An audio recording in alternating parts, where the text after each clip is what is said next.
Um dos temas mais polêmicos da igreja contemporânea é a questão do dízimo. Alguns pastores falam que se você dá o dízimo, Deus te retribui com prosperidade. Outros pastores falam que se você não dá o dízimo, a sua vida vai ser amaldiçoada por Deus. Algumas igrejas colocam painéis ali dos devedores do dízimo. Algumas religiões dizem que quem prega a palavra tem que fazer isso sem ter nenhum retorno financeiro. Ao passo que outras acreditam que quem prega a palavra pode sim tirar o seu sustento disso. Afinal, digno é o trabalhador do seu salário, não? Então, afinal, quem está certo e quem está errado nessa questão? Eu lembro de um pastor que estava em um podcast recentemente e na hora que veio um questionamento ali no superchat acerca dos fins que a igreja dava para o dízimo, ele começou a dar um chilique ali, perguntando se a conta do ar-condicionado não estava sendo paga, se estava faltando papel higiênico ali no banheiro para ele se limpar depois de fazer as suas necessidades, constrangendo completamente aquela pessoa. E falando inclusive que alguém só pode ser pastor se não tiver pudor nenhum para falar daquela forma. Falando inclusive que os fiéis não têm o direito de saber o que a igreja faz com o dízimo. Então hoje a gente vai esclarecer toda essa questão à luz das escrituras, para que não reste mais dúvida e para que ninguém mais te engane, tá bom? Antes de começar, eu só queria te lembrar de se inscrever no canal, de deixar o seu like no vídeo e de comentar o que você acha do dízimo. Você acha certo? Você acha errado? Conta aí que eu quero saber, tá bom? E antes de entender se o dízimo é certo ou se ele é errado, primeiro a gente precisa se lembrar do que é de fato o dízimo, para que aí a gente comece a entender o que ele não é. Então abra sua Bíblia em Números capítulo 18, versículos 20 a 26. A minha tradução diz assim: Disse também o Senhor a Arão: na sua terra herança alguma terás, e no meio deles nenhuma parte terás. Eu sou a tua parte e a tua herança no meio dos filhos de Israel. Aos filhos de Levi dei todos os dízimos em Israel por herança, pelo serviço que exercem, o serviço da tenda da congregação. Nunca mais os filhos de Israel se chegarão à tenda da congregação, para que não levem sobre si o pecado e morram. Os levitas, porém, farão serviço da tenda da congregação e levarão sobre si a sua iniquidade. Este será estatuto perpétuo pelas vossas gerações. No meio dos filhos de Israel nenhuma herança terão, porque os dízimos dos filhos de Israel que oferecerem ao Senhor em oferta alçada, dei-os por herança aos levitas, pois eu lhes disse: no meio dos filhos de Israel nenhuma herança terão, disse o Senhor a Moisés. Também falarás aos levitas e lhes dirás: quando receberdes os dízimos dos filhos de Israel, que da parte deles vos dou como herança, deles trareis uma oferta ao Senhor, o dízimo dos dízimos. Então o dízimo como lei, como algo institucionalizado, aparece aqui nesse contexto, onde o povo hebreu, depois de sair do Egito e começar toda aquela vida nômade por 40 anos, tem aquela divisão ali entre as 12 tribos de Israel, né? Me lembra quais são as 12 tribos? São as tribos de Ruben, Simeão, Levi, Judá, Dan, Naftali, Gade, Asser, Issacar, Zebulon, Efraim, Manassés e Benjamim. Só que aqui não tem 12, a gente contou 13 tribos. Por que a gente fala 12 então? Porque a tribo de Levi, a tribo de Arão e de Moisés, por terem sido separados por Deus para o serviço sacerdotal, inclusive futuramente por conta disso eles não recebem terra alguma por herança ali na terra prometida, eles ficam fora dessa contagem. Tem também aquela questão da tribo de Efraim e Manassés serem as duas a tribo de José, porque eles são os filhos de José, né? Mas isso é uma outra questão. O que interessa pra gente é que a tribo de Levi, por ter sido separada para o serviço sacerdotal ali na sociedade israelita, não teria condições de trabalhar também de modo secular, porque o serviço no tabernáculo é um serviço diuturno, é um serviço que envolve muita dedicação. Então, como uma misericórdia, Deus disponibiliza de forma institucionalizada para o sustento dessa tribo o dízimo que aquele povo pagava. Eles, inclusive, também tinham que dar o dízimo do que ganhavam e apresentar isso diante de Deus. Eles não ficavam livres dessa obrigação. Mas o sustento deles, por uma ordem de Deus, vinha dos dízimos que aquele povo pagava. E por que o nome dízimo? Dízimo significa 10% da produção. Funcionava mais ou menos como um imposto ali para aquela sociedade, né? Só que o ato de dar o dízimo é ainda mais antigo do que isso. A gente vê, por exemplo, Abraão entregando os dízimos a Melquisedeque ali em Gênesis 14, simbolizando inclusive uma tradição ainda mais antiga do que isso. Mas a promessa de que os israelitas dariam o dízimo de tudo a Deus é feita pelo próprio Jacó, que inclusive depois teria o seu nome mudado para Israel.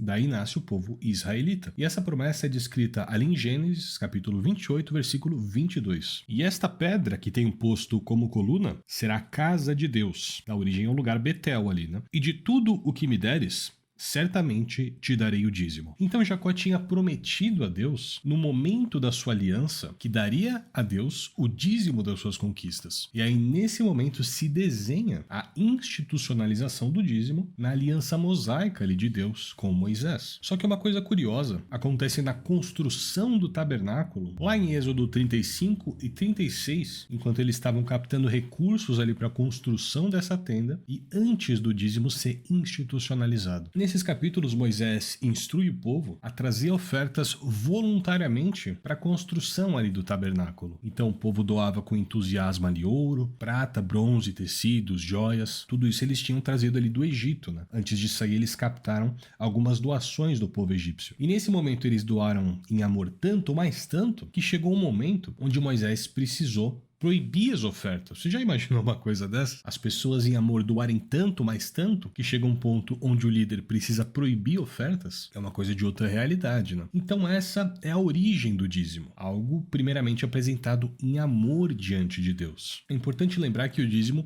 ele também precisava ser das primícias, ou seja, da melhor parte da colheita. Ele não poderia ser, por exemplo, das sobras, algo que inclusive muitos teólogos dizem que esse foi o motivo de Deus ter aceitado a oferta de Abel e não de Caim, porque Abel teria dado as primícias do que ele havia produzido, enquanto Caim teria dado as sobras, e não apresentado em amor, mas por obrigação. Por mais que isso não esteja explícito na Bíblia, muitos teólogos têm essa interpretação, entendeu? Mas agora, e no Novo Testamento? Como funciona essa questão do dízimo? Será que houve alguma mudança, como houve em tantas outras questões ao passar da lei para a graça? A verdade é que sim, existe sim uma mudança. Mas você já se inscreveu no canal? Você já deixou seu like no vídeo? Olha lá, hein? E bom, antes do sacrifício de Cristo, ele fala 3 coisas a respeito do dízimo. A primeira é como uma advertência à hipocrisia dos fariseus, ali em Mateus 23, 23 e Lucas 11, 42, onde Jesus fala que os fariseus davam o dízimo da hortelã, do cominho, do endro, mas eles desprezavam o mais importante da lei, que era a justiça, a misericórdia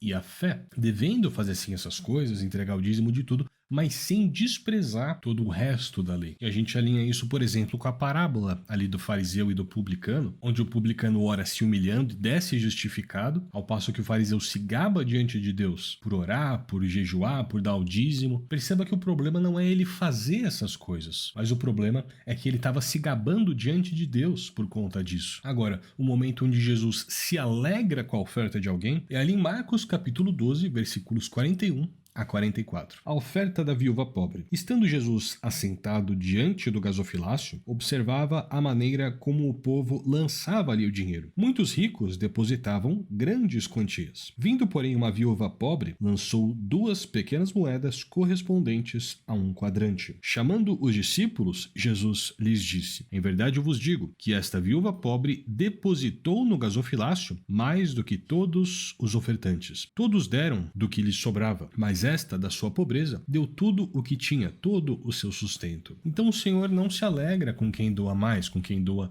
das suas sobras, mesmo que seja um montante maior do que os outros fiéis. Mas ele se alegra com a atitude pessoal de cada um de ofertar em amor. Não para se mostrar na igreja, entregando a chave do carro ali na mão do pastor na frente de todo mundo, não puxando fila ali para oferta voluntária de R$10.000, mas ofertando com fé e com amor, independente do valor. Hoje em dia, tantas igrejas fazem coisas tão frívolas com isso, né? Tem um caso de alguns anos atrás, onde uma pastora ficou descalça ali no púlpito, ali no palco, e mandou os fiéis fazerem uma roda ali na frente, em volta das cadeiras, onde eles passariam correndo ali em volta, em círculos, jogando dinheiro no pé dela. E quem jogasse mais dinheiro e mais rápido seria mais abençoado. Olha que absurdo, né? São doutrinas humanas dentro da nossa igreja. São doutrinas de demônios. É aquele famoso fogo estranho que consumiu Nadab e Abiú no tabernáculo. Agora, na questão do dízimo, o que mais interessa pra gente é o que acontece na igreja primitiva. A igreja primitiva é o nosso modelo de administração, né? E é nela que está a chave para entender de uma vez por todas essa questão mistificada do dízimo. Depois do sacrifício de Cristo, depois da sua ressurreição, a gente não vê mais o termo dízimo sendo usado pelos apóstolos. Isso não significa nem que não existiam ofertas e nem que elas eram tratadas de forma leviana, de forma complementar. Por exemplo, lá em Atos 5, um homem chamado Ananias e a sua esposa vendem uma propriedade que eles tinham ali para ofertar aos apóstolos, à igreja, mas eles retêm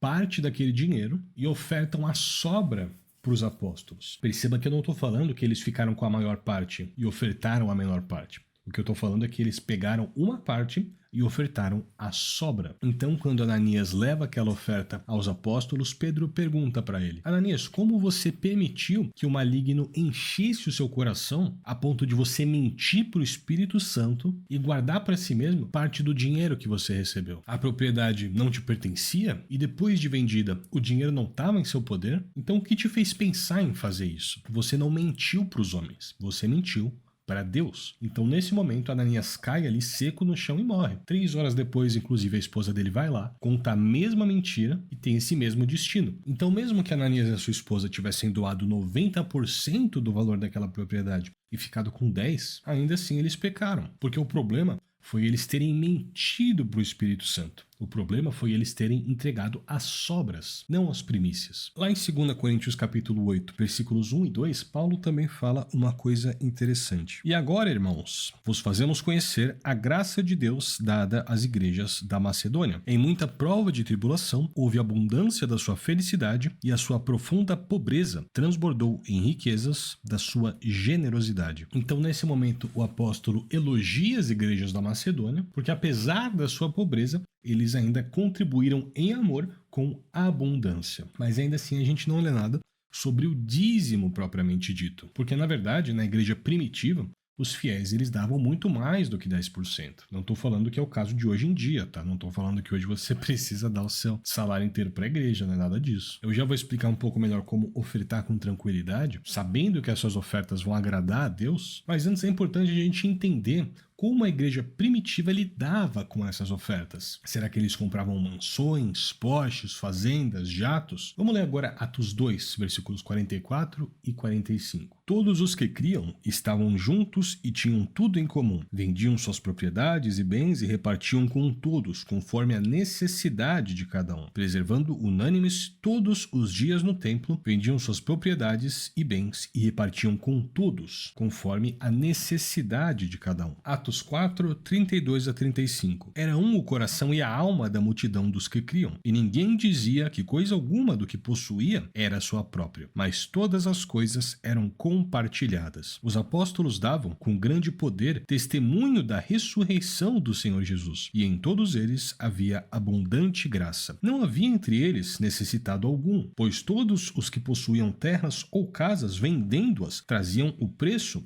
do que fora vendido e depositavam aos pés dos apóstolos, e distribuía-se a cada um conforme a sua necessidade. Atos 11, 27 a 30. Naqueles dias desceram profetas de Jerusalém para Antioquia. Levando-se um deles, chamado Ágabo, anunciou pelo Espírito que haveria uma grande fome em todo o mundo, a qual aconteceu no reinado de Cláudio. Os discípulos determinaram mandar cada um conforme o que pudesse, socorro aos irmãos que moravam na Judeia. Assim o fizeram, enviando-o aos presbíteros por mão de Barnabé e de Saulo. Então, é uma obrigação da igreja, é uma obrigação nossa partilhar com os necessitados. As igrejas precisam sim fazer obras sociais, e isso inclusive com uma parte considerável da arrecadação de dízimos e ofertas. Lá em Atos 6, 1 Timóteo 5, inclusive, a gente vê que existia uma relação de viúvas que eram sustentadas pela igreja por não terem outros meios de sustento. Já imaginou isso nas igrejas de hoje em dia?